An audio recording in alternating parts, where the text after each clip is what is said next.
గడువు ముగిసినా పాత నోట్లు మార్చుకునేందుకు బ్లాక్ బాబులు అన్ని అడ్డదారులు వెతుకుతూనే ఉన్నారు. సికింద్రాబాద్లో పాత నోట్లు మారుస్తున్న ముఠాను పోలీసులు అదుపులోకి తీసుకున్నారు. 9 మందిని అరెస్ట్ చేసినట్టుగా తెలుస్తోంది.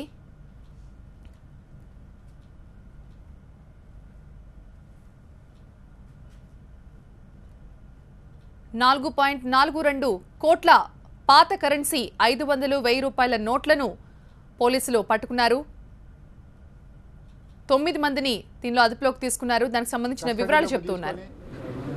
వారి వద్ద నుంచి 4,41,81,000ని డిమానిటైజ్ కరెన్సీ ఏదైతే 500 రూపీస్ డినామినేషన్ మరియు 1000 rupees denomination old currency seize చేయడం జరిగింది. దీంట్లో కళ్యాణ్ ప్రసాద్ ఇతను రియల్ ఎస్టేట్ వ్యాపారి. ఈయన వద్ద నుంచి 1,02,00,000 రూపాయల క్యాష్ సీజ్ చేయడం జరిగింది.